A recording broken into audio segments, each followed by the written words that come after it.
La société humaine ne comprend pas ce que l'activité en profit d'autres, l'activité altruiste. Les gens ordinaires ne peuvent pas comprendre comment les Vaishnavas, les sadhus, profitent des êtres vivants. Les Vaishnavas sont donc révolutionnaires. Les Vaishnavas sont révolutionnaires. La révolution Vaishnava ne consiste pas à gagner la liberté, mais à vaincre Maya. Maya, énergie matérielle, est très difficile à vaincre, mais ce mouvement de Vaishnava est destiné à chasser Maya de la société de Vaishnava. La conscience de Krishna signifie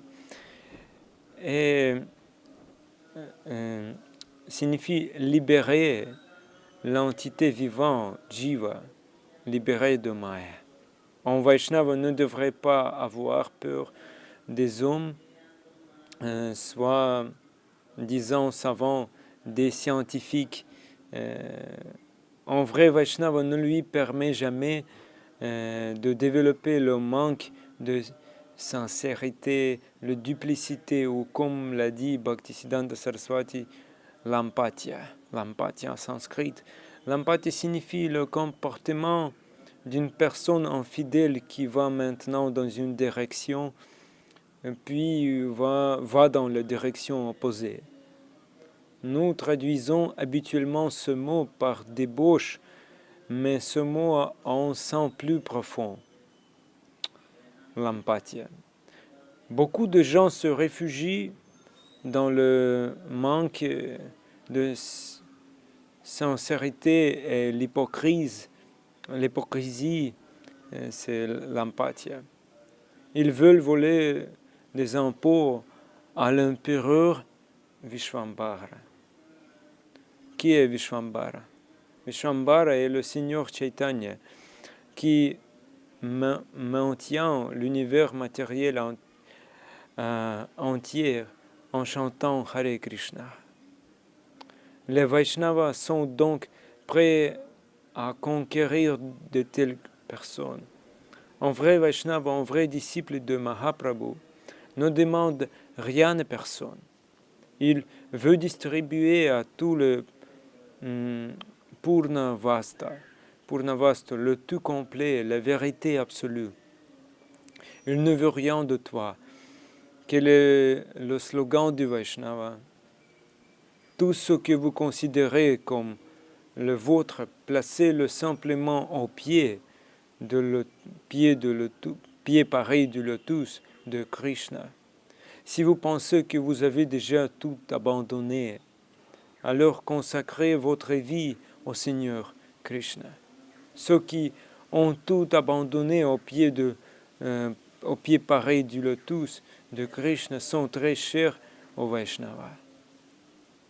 Et les Vaishnavas leur enseignent la vérité sur les pieds pareils du lotus de Krishna, où il n'y a pas de place pour la peur, l'alimentation ou l'illusion. Vaishnavera Seva Tahe Sarvasiddhi. Nous pouvons entendre toute perfection simplement en servant au Vaishnava. Ce temple n'est pas destiné à être mangé ou bu. Bhaktisiddhanta Saraswati Thakur a avant l'habitude de dire « Vous n'avez pas besoin de manger ou de boire plus pour augmenter vos sels. Si vous voulez une cuisine de luxe, de nombreux restaurants sont disponibles. Si vous voulez fumer, il y a un fumoir comme l'aéroport. Un Vaishnava ouvre son ashram, son temple, juste pour enseigner la science de la bhakti. Comment accomplir la bhakti en service de dévotion affectueux envers Krishna. Et pourquoi un Vaishnava organise-t-il des festivals et des célébrations? Les gens ordinaires n'ont aucun moyen d'entendre Krishna Katha, les histoires sur Krishna. Par conséquent, le Vaishnava organise le prasadam, organise un grand festival et dit ensuite Krishna Katha. S'il parle Krishna Katha au festival, les gens écouteront. C'est le vrai travail d'un sadhu. Nous libérer de toutes sortes d'impuretés, de la contamination matérielle.